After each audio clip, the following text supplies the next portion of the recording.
Wow! When it comes to westerns, many people think the genre peaked in the 50s and 60s. However, it wasn't until the 90s that Dr. Quinn, Medicine Woman, hit the air. Taking place in the 1800s, a wealthy doctor named Michaela Quinn moves from Boston to the Wild West after her father dies. When she arrives, she takes on a motherly role for her nieces and nephews while juggling her own practice as the first female doctor the small town of Colorado Springs has ever seen. The series wasn't expected to be picked up at all, but ran for 6 seasons from 1993 to 1998. The show proved insanely popular, with audiences liking the gutsy determination and compassion of its leading lady, the hijinks of her 3 adopted children, and the rugged appeal of Sully, the mountain man who stole her heart. Joe Lando is almost as rugged as Sully. Lando didn't want to get a stunt double, so unless something was very dangerous for him to do himself, it was all him. He said he was willing to do things like eat worms and run on top of a train because he couldn't imagine himself having another opportunity to do them.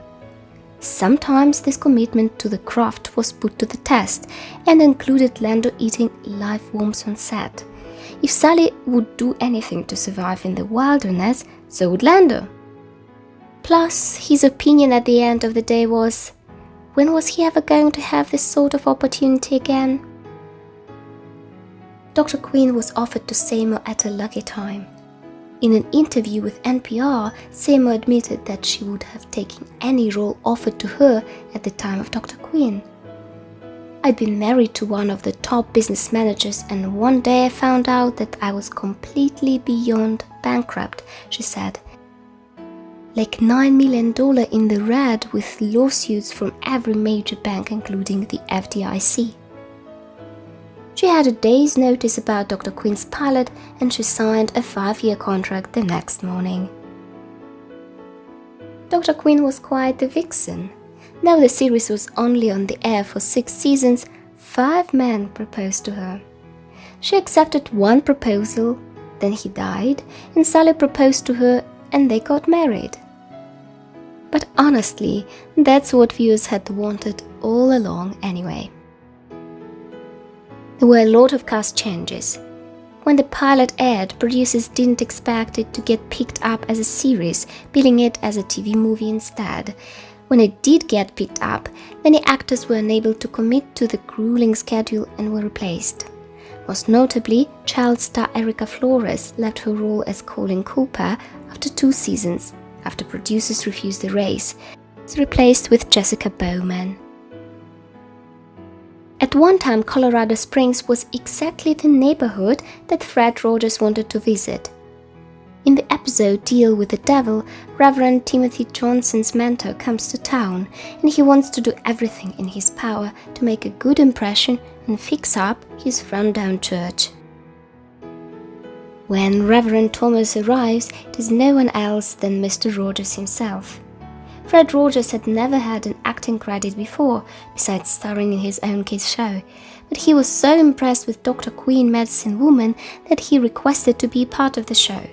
They wrote a guest star part around him, and he appears as the kindly clergyman, and after all, since at one time Fred Rogers wanted to become a priest. You can still join a fan club. If you were a big fan of William Shockley, who played the brothel owner Hank Lawson, you can join an active fan club called Hank's Hussies. The group attended a red carpet premiere for a movie he was in. Albums were recorded at Jane Seymour's home. While filming happened, Seymour had to live in California, leaving her home in England empty. Well, kind of St. Catherine's Court, her manor house, was used as a recording studio. Radiohead recorded OK Computer, The Cure recorded Wild Mood Swings, and New Order recorded Waiting for the Siren's Call. Dr. Quinn got proposed to several times. As committed as she was to her work, Dr. Quinn also had some time to fraternize with the gentlemen of Colorado Springs. Michaela Quinn may have had her hands full with 3 orphan children and the responsibility of the health and well-being of the people of the town, but that didn't stop her from getting proposed to numerous times over the course of the series. For those keeping score at home, she was proposed to by David Lewis, Reverend Timothy Johnson, fellow Dr. William Burke, and Andrew Strauss. She said yes to David Lewis, but thought he was killed. He would later return as Andrew Strauss, leaving her free to accept Sully's proposal after turning down the others. While there were many memorable guest stars on the series, few actors fully embodied the rustic frontier character they were asked to play, exactly like Willie Nelson, cast as Elias Birch, a legendary lawman who works together with Dr. Quinn and Sully to bring a gang of bank robbers to justice. Elias Birch comes at the behest of a Colorado Springs sheriff, whom the townfolk believe isn't up to the task of defending them since he doesn't wear a firearm. Determined to prove them wrong, he learns under the craggy marshal's instruction, who's killed over 100 outlaws in his time.